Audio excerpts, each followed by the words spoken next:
histoire se passe à l'autre bout du monde, au cœur du Pacifique, en Nouvelle-Calédonie. Sur ce territoire français, les Kanaks luttent depuis 40 ans pour leur indépendance. Le sous-sol de l'île regorge d'un minerai indispensable à la croissance mondiale, le nickel. Pour financer leur futur État, les Kanaks ouvrent des mines, construisent des usines. Ils jouent leur destin sur le marché des matières premières. C'est un pari audacieux et dangereux.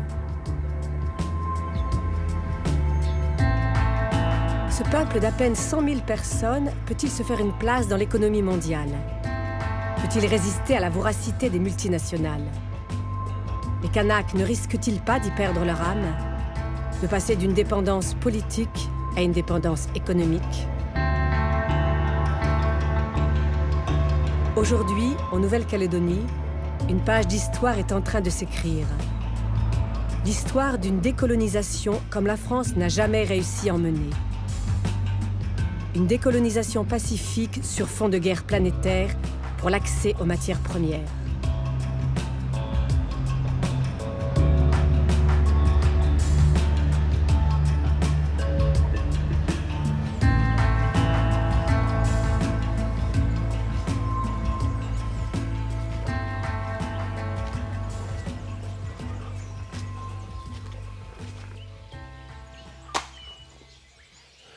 Tibao est l'origine de ça. Parce que lui était pour l'indépendance du pays. C'est bien de lui, le projet de l'usine du Nord. Ils nous ont promis qu'ils vont tout faire pour pouvoir préserver l'environnement. Mais nous, on a beaucoup parlé sur ça. Et on a accepté. On a accepté malgré tout parce que ça nous concerne pour avoir l'argent. On a fait une grande réunion et on a accepté et on donne le geste. Voilà.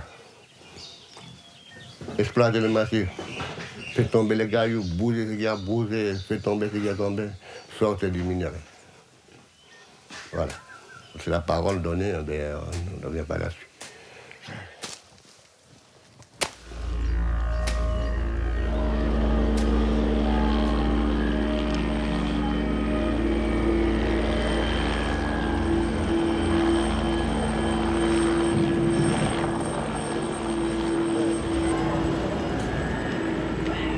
En 1988, la Nouvelle-Calédonie était au bord de la guerre civile.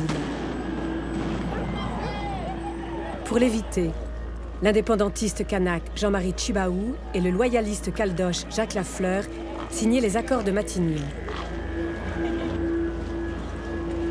Les Kanaks obtenaient le pouvoir politique et économique là où ils étaient majoritaires, dans le nord du territoire et aux îles Loyauté. À eux de prouver qu'ils étaient capables de prendre leur destin en main. Je disais à Jean-Marie Tjibaou, jamais vous serez des citoyens complets si vous ne maîtrisez pas l'économie. Et si vous n'accédez pas, par exemple, à la propriété aussi, comme les autres, du sous-sol et à l'exploitation du sous-sol. 25 ans plus tard, les successeurs de Jean-Marie Tjibaou imposent leurs conditions aux plus grandes multinationales minières et métallurgiques de la planète. À travers le capital que nous détenons à 51%, c'est nous qui pilotons le projet, ce n'est pas la multinationale. Nous n'avons pas d'argent. Nous valorisons nos ressources minières. Et c'est là le secret.